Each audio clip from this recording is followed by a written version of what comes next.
Bhutan is the only country in the world that measures its gross national happiness, and therefore, not surprisingly, some of the happiest people in the world live there.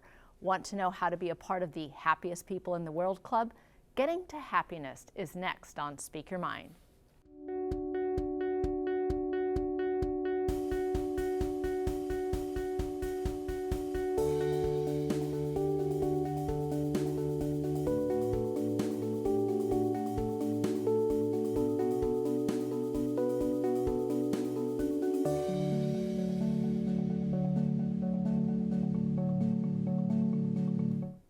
Welcome to Speak Your Mind. I'm Dr. Carolyn Phelps, licensed psychologist with the Human Development Center.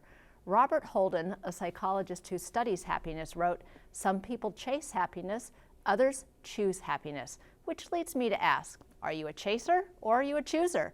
And if you're one of those chasers, exactly when do you expect to catch it? On this, our season finale, we are talking about happiness and how to move from the chase to, well, simply being happy.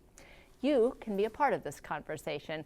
Call in your questions locally, dial 218-788-2844, or call toll-free at 1-877-307-8762. Joining me tonight is Dr. Doug Heck, a licensed psychologist with the Duluth Psychological Clinic, who treats adults with a variety of psychological problems. And Dr. Sarah Seidelman is a fourth-generation physician turned shamanic healer, life coach, and author of What the Walrus Knows, and my personal favorite, Born to Freak. Thanks to both of you for coming here tonight. So I talked a little bit at the beginning about that concept of chasing happiness, and even our forefounders talked about the pursuit of happiness, and it seems to me that America is a lot of externally based, that our happiness can be found externally. And I'd like both of you to comment on that, but I think we'll start with you, Doug. Okay. Well, I think it's pretty natural to try to look outside of us for something that might make us happy. A lot of times people who I work with and people I just know in my life are always kind of wondering, maybe I should move to another state, or maybe I should go on that cruise, or maybe I should change jobs. And it's always, looking at changing something outside of us. So it's pretty natural to do that. I think when we look at really what does help people become happier, though, is that those changes that we look for outside of us tend to account for maybe about 10% of our happiness. When we really look at studies that help us to understand why someone is happy, those kind of changes outside of us tend to account for about 10%.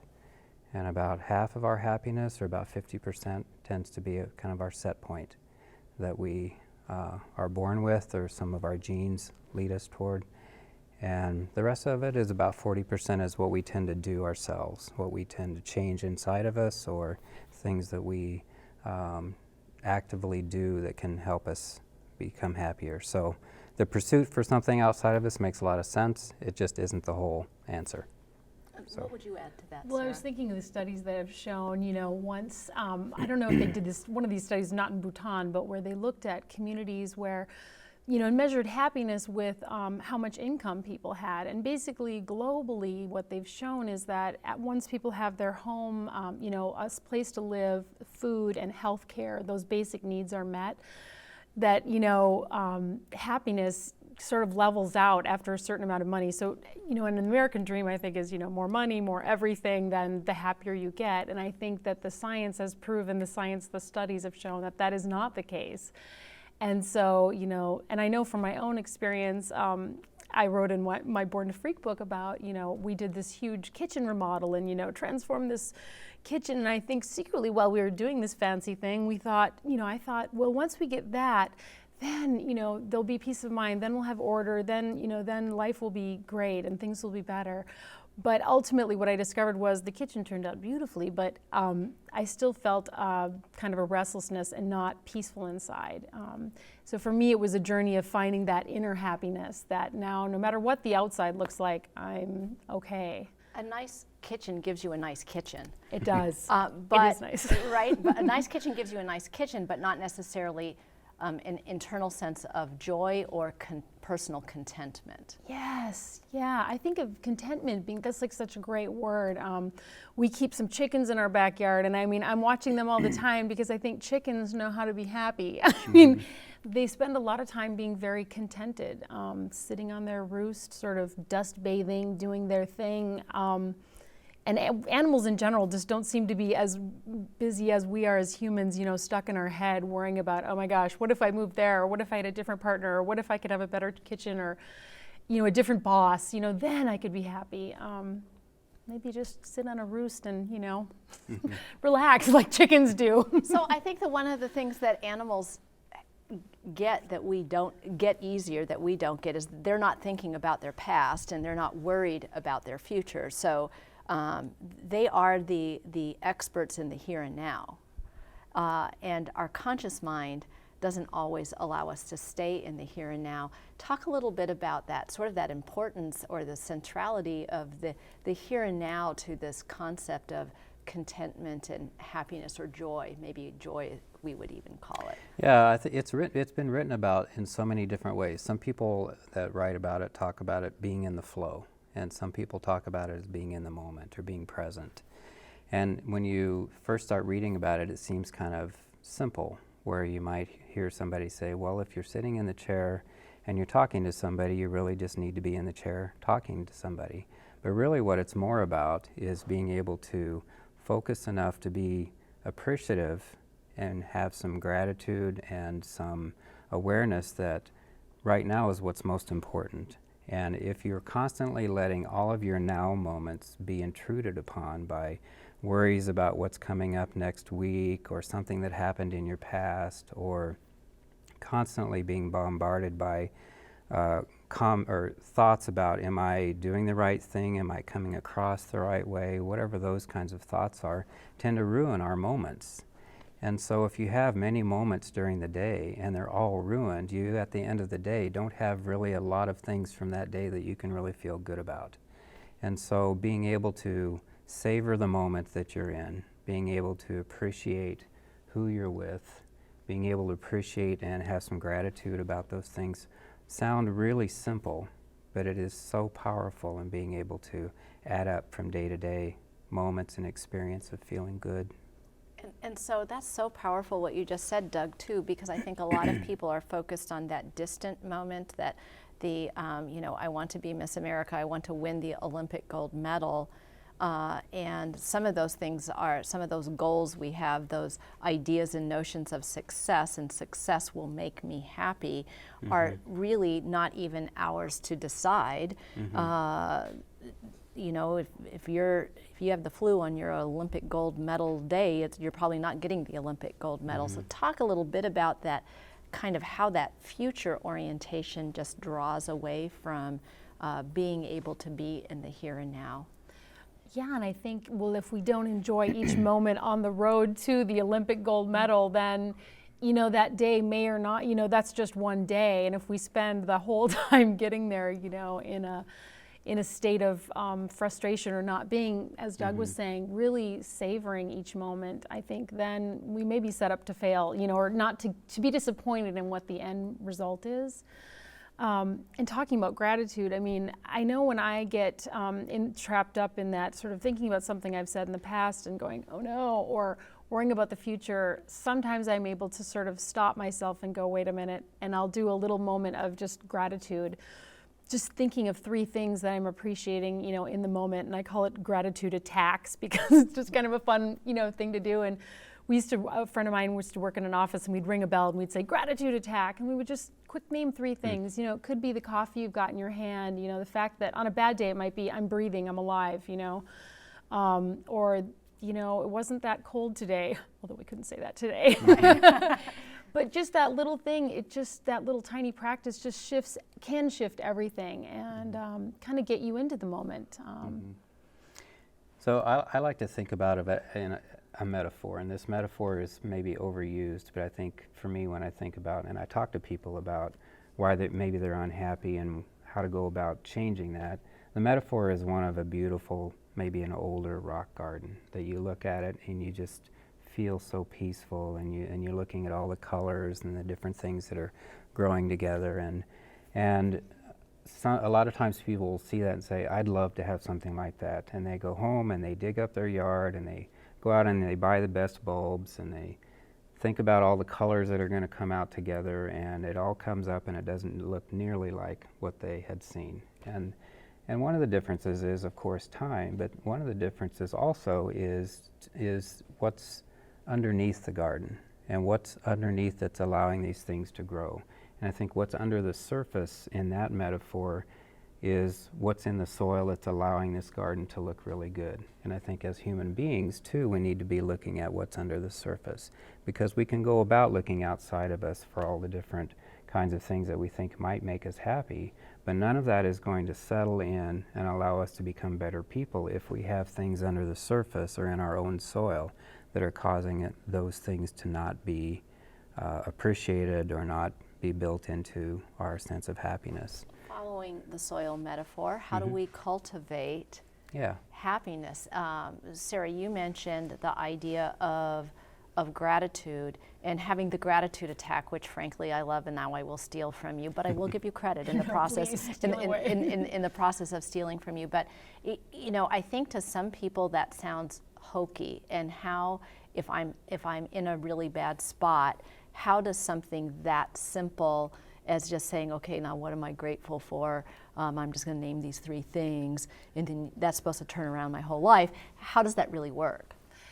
Well, I mean, I would say to somebody who was saying it may not work, try it, see what happens, get on a roll, name 100 things that you're grateful for. I mean, go crazy, because really, like, love and appreciation that's like one of the highest vibrational states we can get in. And I think, that feeling that you get when you're holding a newborn baby for the first time, or that feeling you get when, when everything is right with the world, that's the kind of feeling I believe you can gin up by getting into that place of gratitude. But I would invite people just to try it and see what happens. It's okay to be skeptical. Yeah, it is, and a lot of people are. And when we've looked at what is it about gratitude that helps, several things come out. One is when you're thankful for something and you're talking about it, it's important that someone is really in the moments and looking at somebody and saying, I really do appreciate that you're here with me today. And that genuineness is a part of this. Somebody can go through the day and say, I'm so thankful for so many things, but if it's a superficial thing, it's definitely not going to help. The other thing is by being grateful, we're in the moment with that person. So again, we're savoring the experience. Thirdly, it tends to help with self-esteem. If at the end of the day you know that there was a couple of moments that you expressed gratitude to someone and their eyes lit up and they were really appreciative of your expression to them, and it caused both of you to pause, leave the world alone for a moment and pause and have that good experience, then at the end of the day you're going to end up feeling like you did something very meaningful that day. You add that day in and day out, it tends to add up and it builds toward a sense of happiness. And I think that's the important part, that combination of come up with 100 gratitudes, not just 3, but the day in and day out, which is just 2 gratitudes for a person who's been in a funk for a while is probably not going to be life transforming. Right. And that it is a practice which, it reminds me of the story when I was reading The Art of Happiness by the Dalai Lama. I talk about this book every single season because that's how good the book is. And my own experience of reading the book is I'm reading the book and the Dalai Lama says, in my practice, and then he goes on to give a teaching, and then on the next page, in my practice, and he goes on to give another teaching, and I turn the page and in my practice, and I think, he practices a lot. And I had this epiphany of, there is not a star next to my name. That if the Dalai Lama has to practice, that chances are I'm not off the hook, right? And that we all have to practice and put the time in, which is what you were talking about. Yep. And I think an area that really requires a lot of practice for a lot of us, and something that's in the soil, so to speak, that tends to keep many people from becoming happy, is a kind of a quality that for whatever reasons a lot of us gather up over time, and it's being judgmental. And we hear about this and read about it so much, and it's such a insidious kind of process that so many people aren't aware of how judgmental they are. And every single time we make a judgment about somebody or some situation, there's a potential for it to affect us spiritually, mentally, physically. And if this is happening 10, 15, 20 times a day, again, adding up day after day, that's where it can tend to have a very negative impact on our capacity to be happy. So a lot of times what we do about that is try to help people just simply become aware of when you're judging. How are you judging the person that just cut in front of you on the highway? Or how are you judging the person dressed in clothes that maybe you're not quite happy with, that you saw, you know, at the store, or whatever the situation is? You can name a zillion of them. Mm-hmm. And so helping people to strive toward just seeing people for who they are, seeing situations for what they are without attaching that negativity or that judgment, is something that everyone can take on. It's a way of being in a kind of having some intentional way of building their chances to be happier. And you are a big fan of setting an intention. Yes. And explain for our audience just even what that means to set an intention and how you can be intentional about the energy that you're creating and bringing forth. Because that's what you were talking about, is this idea of if we walk every time I am judgmental, I am sending negative energy out into the world. I am a part of that force field. Yep. I'm going to get a little bounce back from that, right, as well. So talk about this idea of setting an intention and how people can do that. Yeah, well, when Doug was talking, I started thinking, I remember reading an exercise that said, you know, just to try for 10 minutes not to be judgmental, not for a whole day, not for a week, not for a year, 10 minutes, and just see what happens, because we're just it's so ingrained in us to judge everything, everyone, and having that logical mindset is good for many things, but as Doug mentioned, it can get us spiraling kind of into a negative place. But setting an intention, you know, one practice is when you wake up in the morning, you could decide, and this goes into, you know, choosing happiness, you could decide that, for example, you know, I want to have a day where I experience joy and connection with others, and I want to be present.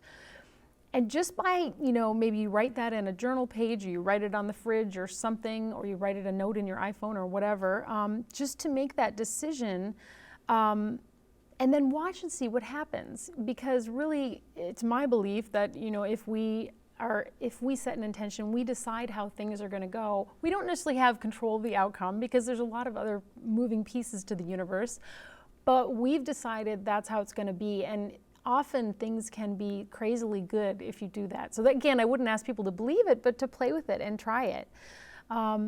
Because it is a lot. We are, you know, in my view of the world, and in shamanism, we believe that we're creating our own experience.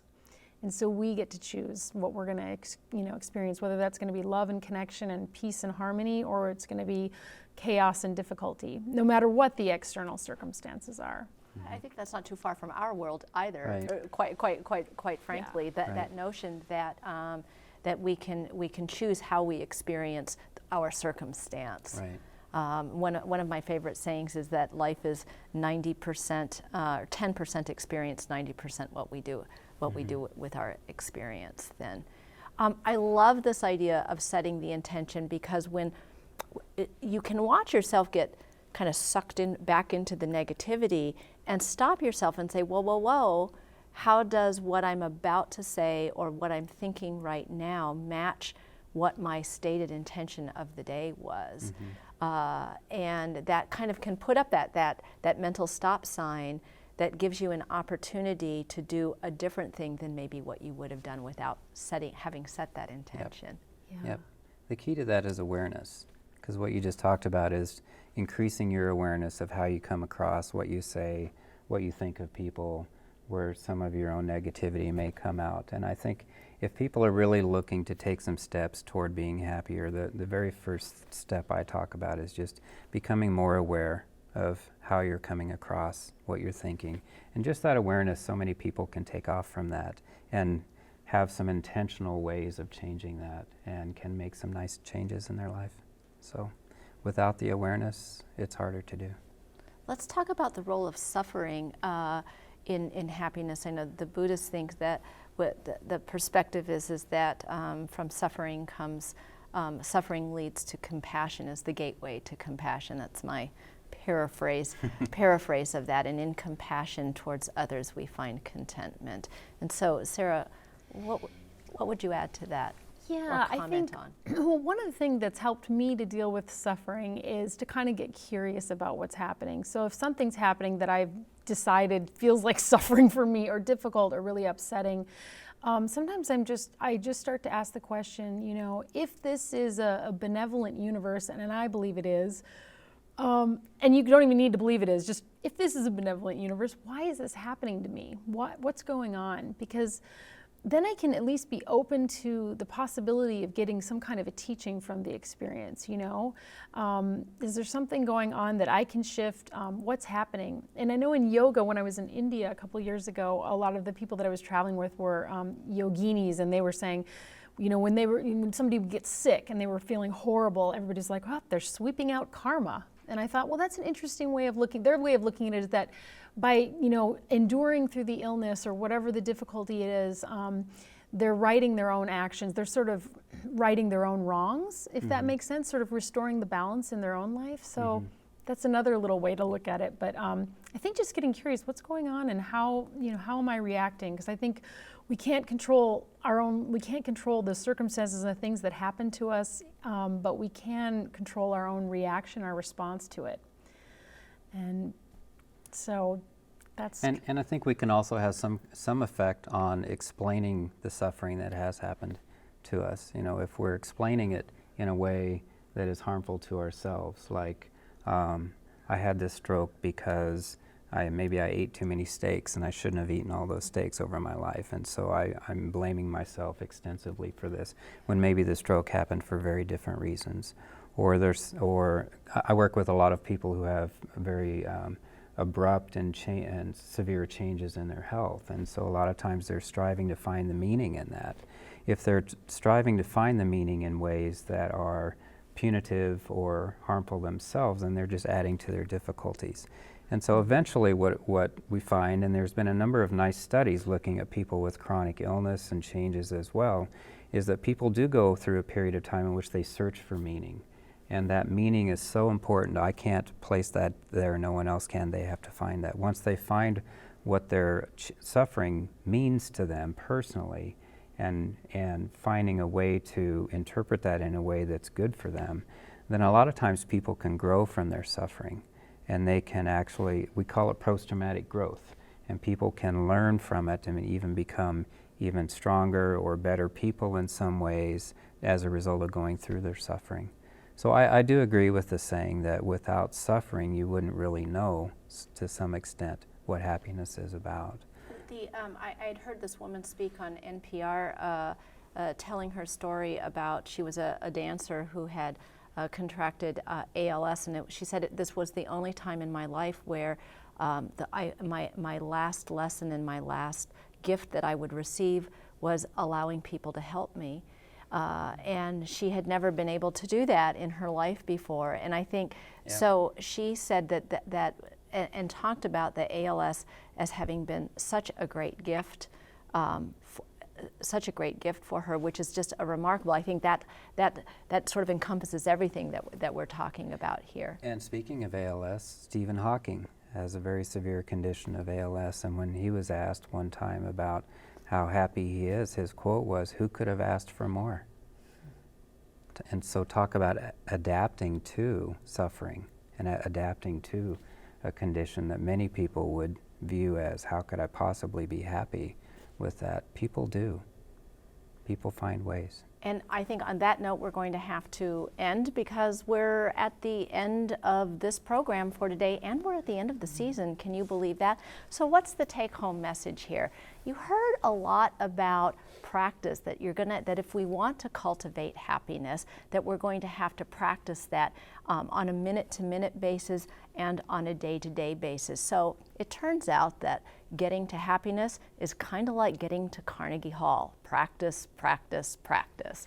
Don't forget to visit us on the web at speakyourmindonline.org, where you can find a schedule of our topics and resource links, and read my blog, the place where I answer more of your questions. So this is our 18th and final show for the season. It's our 90th show in the 5 seasons we've been here. Pretty proud about that. Before we leave you tonight, I want to take this opportunity to thank all of my wonderful guests, not just the two who I have sitting next to me, but all of the wonderful guests through the last 5 years and especially through this season, my WDSE family and my Human Development Center family for believing that together all of us can transform how we think about mental illness, one story of hope at a time. Most of all, I want to thank each of you for watching, calling in questions, and importantly, carrying the message of hope forward. Until next season, I'm Dr. Carolyn Phelps. Thanks for watching and good night.